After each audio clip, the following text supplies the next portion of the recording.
Vous suivez Business 24 Africa, c'est l'heure de vous informer.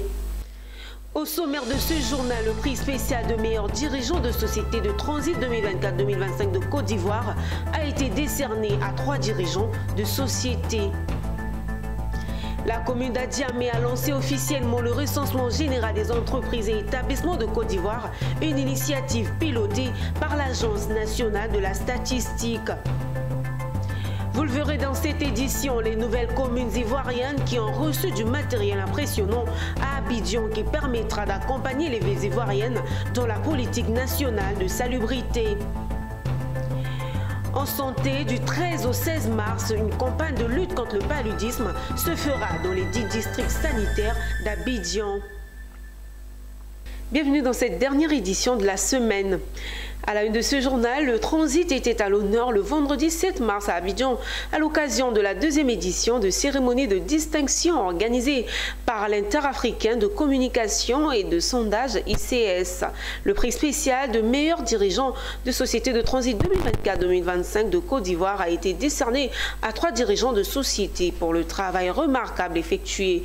Cette cérémonie officielle de remise de distinction a eu lieu en présence de nombreux collègues et amis du récipiendaire. Pierre Tebeu et Marius Seri nous présentent ces récipiendaires.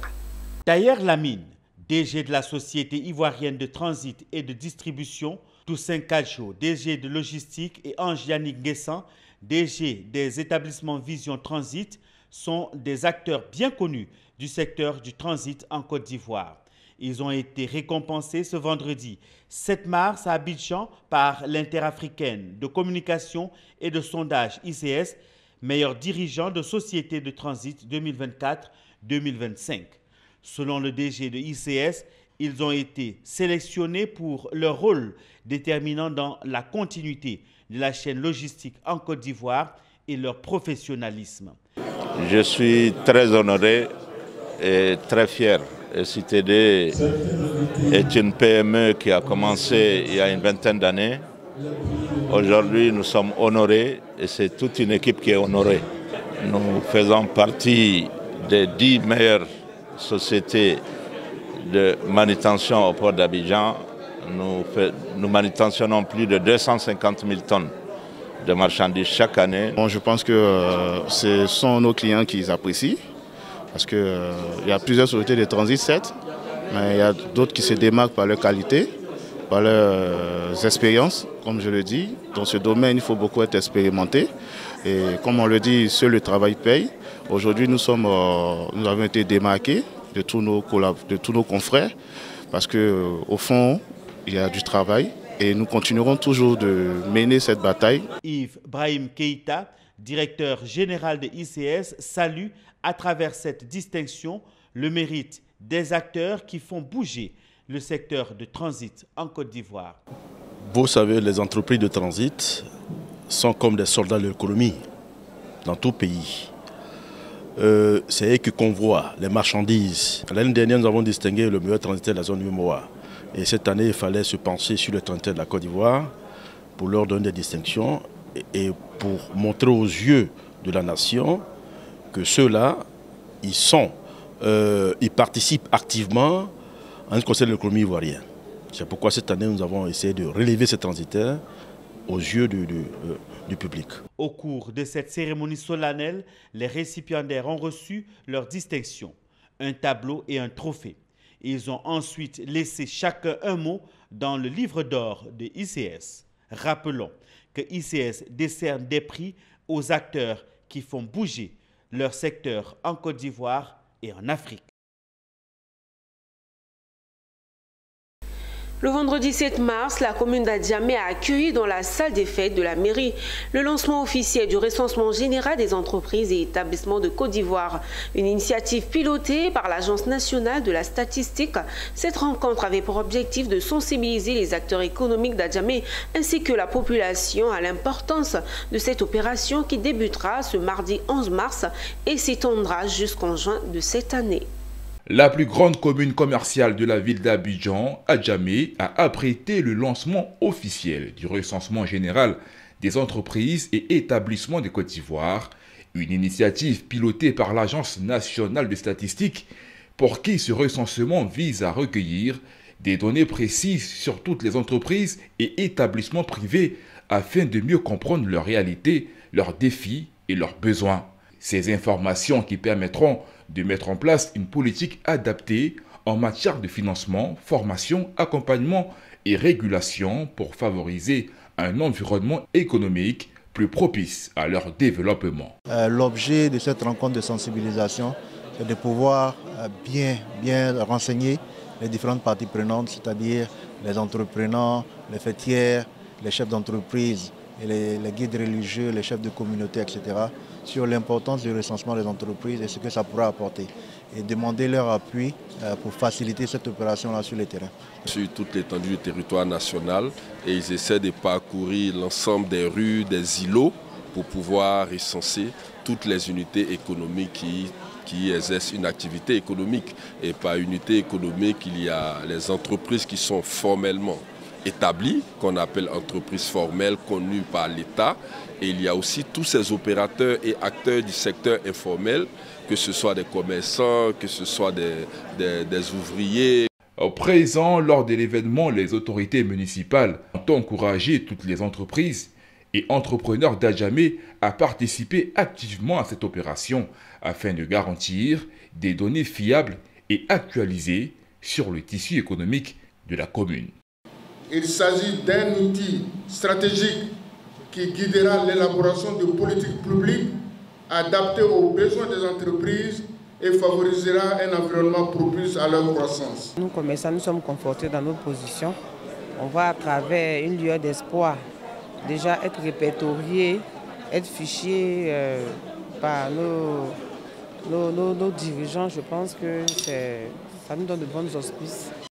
Il a été noté que toutes les activités, qu'elles soient formelles ou informelles, sont concernées, à l'exception des entreprises et établissements publics. Poursuivons ce journal, la salubrité et la gestion de déchets à l'échelle nationale. 7 nouvelles communes ivoiriennes ont reçu du matériel impressionnant à Abidjan. L'initiative dérive de la mise en œuvre du programme d'appui aux collectivités en matière de salubrité de la NAGED en sigle. L'objectif de cette action, selon Saran Ouattara, directrice générale de la NAGED, est d'accompagner les villes ivoiriennes dans la politique nationale de salubrité et de gestion efficace des déchets. Commentaire, Mon Désir Nascimento.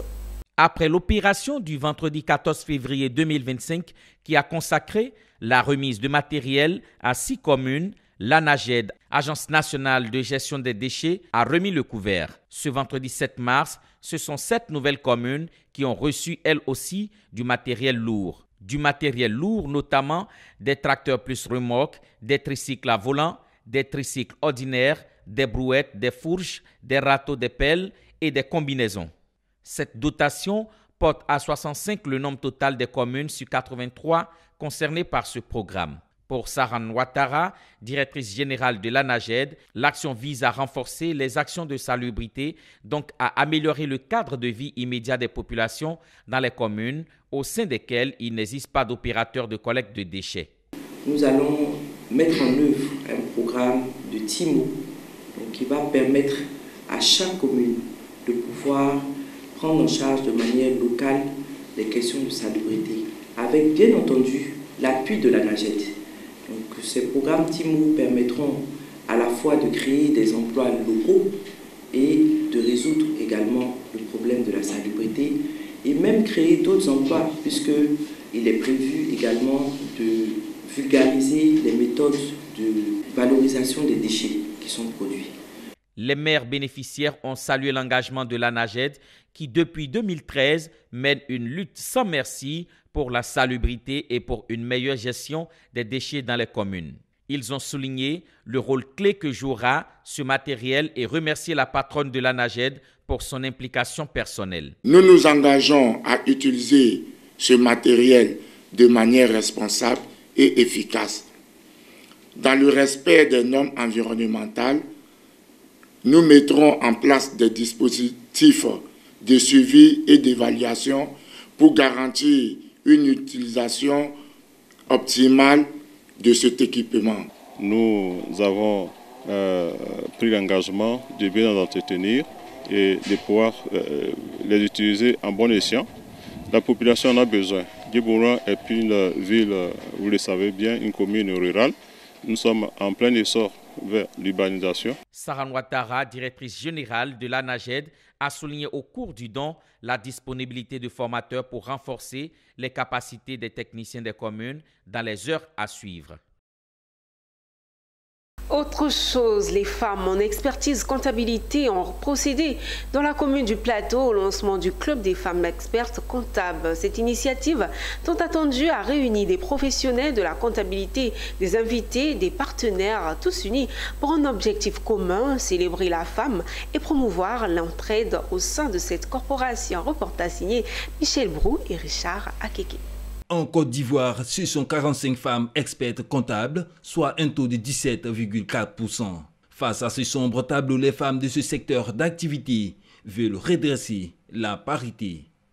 Elles ont officiellement lancé le club des femmes expertes comptables, placé sous le signe d'un appel à l'action pour toutes les femmes de la profession. Ce club vient encourager l'adhésion et la participation active des professionnels en leur offrant une plateforme pour partager leurs idées. Aujourd'hui, sur le tableau, nous avons moins de 20% de l'effectif des experts comptables qui est composé de femmes. Et nous nous sommes dit que l'érection d'un club de femmes experts comptables permettrait d'accroître ce nom, mais également d'inspirer les jeunes femmes qui veulent s'adonner à la profession d'expertise comptable et enfin nous permettre de collaborer entre nous, donc entretenir la sororité.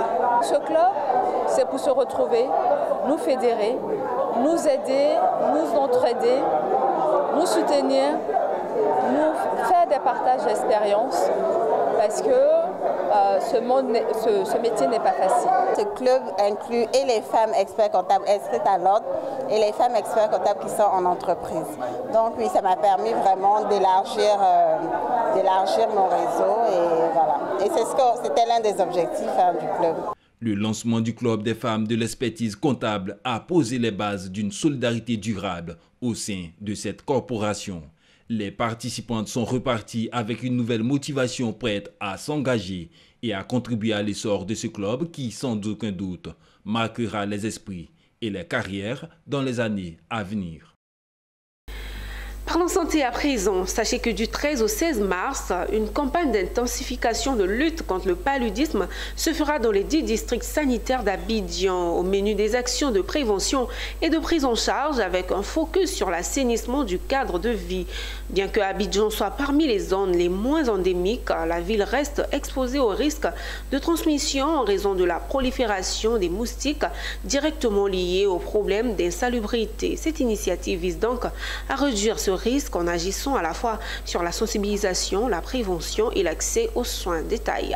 À Abidjan, la lutte contre le paludisme s'intensifie pendant une semaine avec une stratégie ciblée pour limiter la prolifération des moustiques. Des agents de santé vont aller à la rencontre des populations pour les sensibiliser aux bonnes pratiques pour éliminer les foyers de reproduction des moustiques dans leur environnement. Si nous arrivons à rendre propre notre environnement dans lequel nous vivons, nous allons faire reculer le paludisme de façon véritable à Abidjan. Et là, nous insistons pour que toute population vivante à Abidjan prenne les dispositions pour rendre propre son environnement.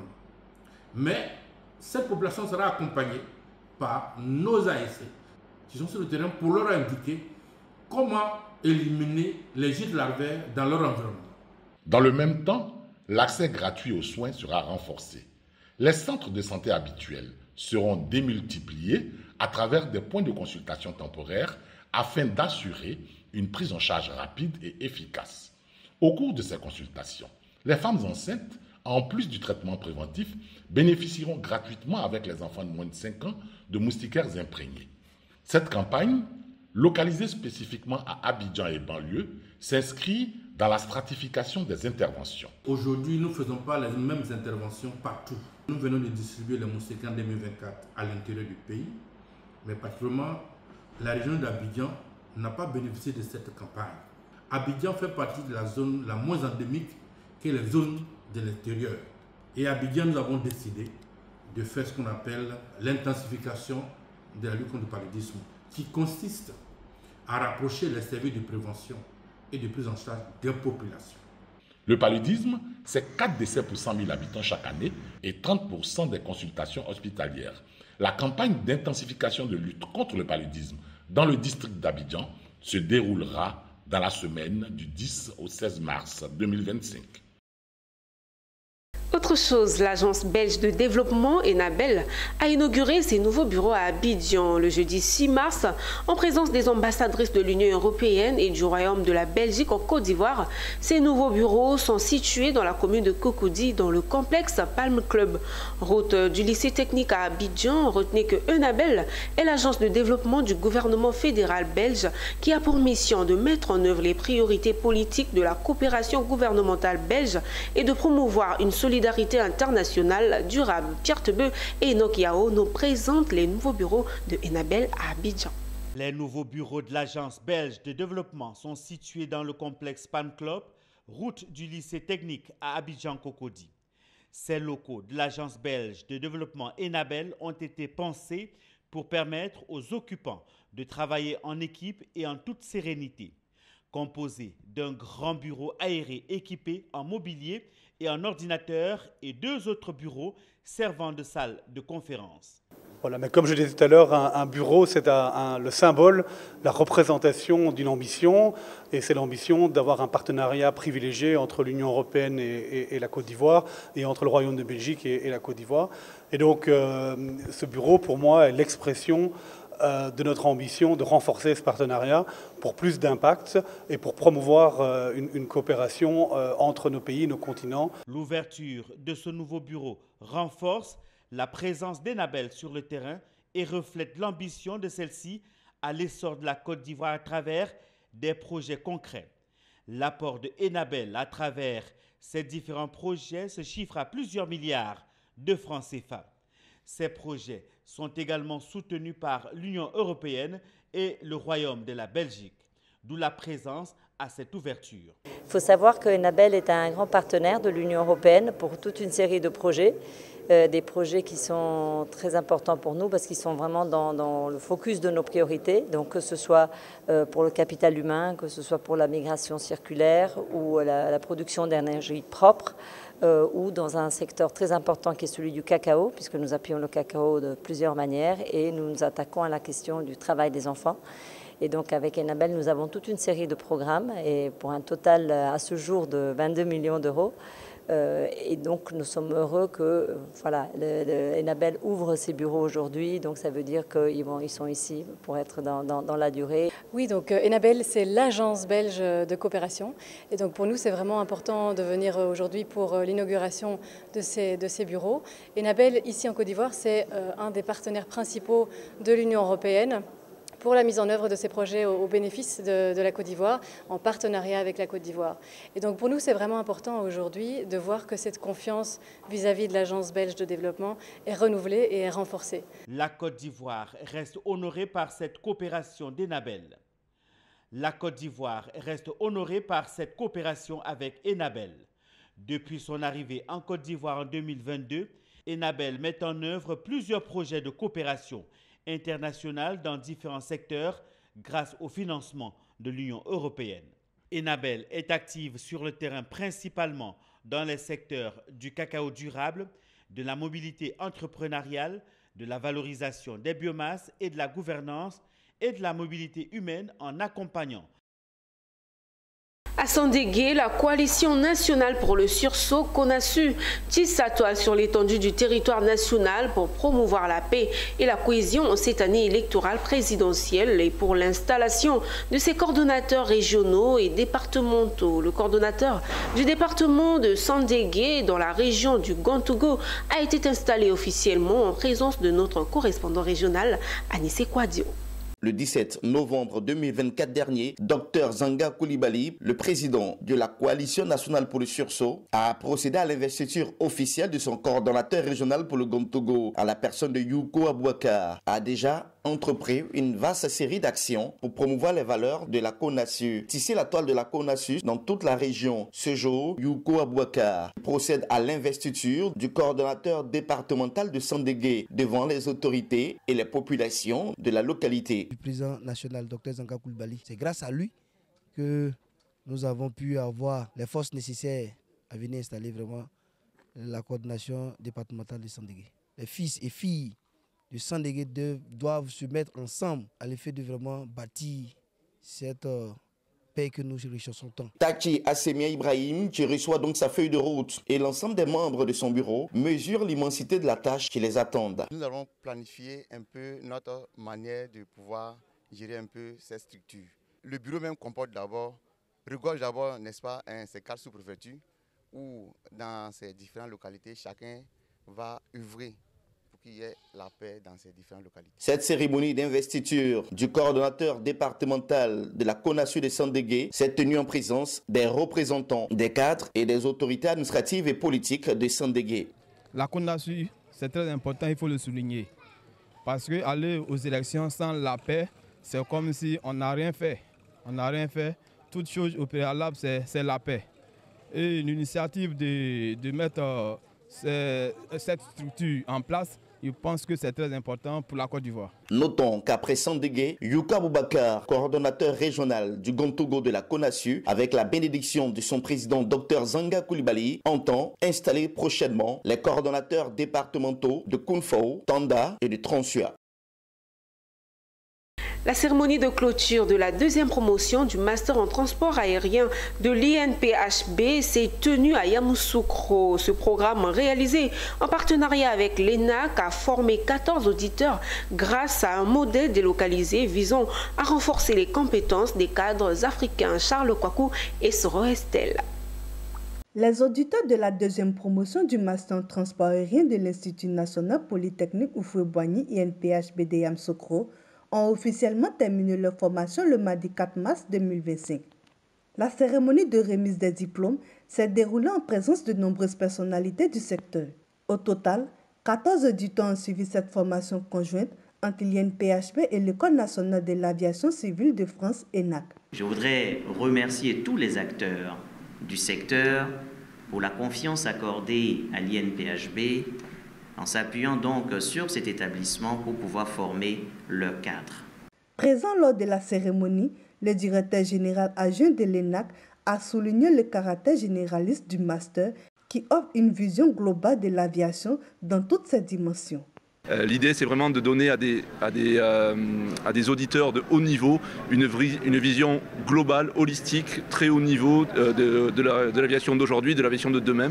La vision et la pratique du ministère sous la houlette du professeur Adama Diawara, ministre de l'enseignement supérieur et de la recherche scientifique, c'est booster notre enseignement supérieur, un enseignement de qualité qui puisse permettre à nos établissements d'exister, non seulement de performer sur le plan national, sur le plan africain et sur le plan international. Le parrain de la promotion, quant à lui, a adressé de précieux conseils aux diplômés en leur exprimant leur fierté et leur satisfaction d'avoir achevé ce cursus exigeant. Ce que j'ai eu à dire tout à l'heure, c'est donc poursuivre ce qu'ils ont commencé et mettre à disposition de leur structure les connaissances acquises ici. Et ce diplôme-là que nous venons d'obtenir, ce parchemin, va nous ouvrir de nouvelles perspectives où l'excellence prévaudra, dont nous sommes aujourd'hui fiers de nous-mêmes. Il convient de rappeler que l'École supérieure de l'aéronautique et du spatial a été créée par décret en 2023 pour renforcer l'expertise ivoirienne dans le domaine de l'aéronautique et d'accompagner le développement du secteur au niveau national. On ne finira jamais de parler de l'amour. À l'initiative de Troïka Event, les amoureux de la Bagoué se sont éclatés à Bounjali, l'occasion pour eux de renouer et renforcer davantage leur union.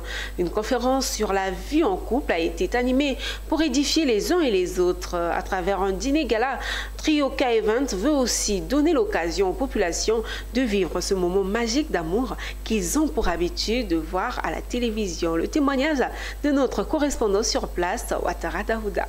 La célébration de Saint-Valentin organisée par la structure 3K Event, spécialisée dans la communication marketing, a tenu toutes ses promesses le 14 février dans la salle de mariage de Bounjali. Objectif, offrir un moment spécial aux amoureux, mais aussi sensibiliser les couples dans le mariage afin d'apporter des éléments de réponse à la problématique des divorces des jeunes en Côte d'Ivoire, plus singulièrement dans la Bagoué, en vue de maintenir la cohésion sociale dans les familles. À travers la Troïka Event, on organiserait en tout cas un certain nombre d'événements qui font que ceux qui vivent désormais à Boundiali se sentent comme à Abidjan. Et donc c'est ce qui nous a motivés à organiser en tout cas ce dîner gala de la Saint-Valentin. À travers cette cérémonie, des couples seront réconciliés, des couples seront rapprochés. Et nous espérons également que l'expérience que chacun a pu vivre ici ce soir puisse servir en tout cas de motivateur, de ciment en tout cas dans l'union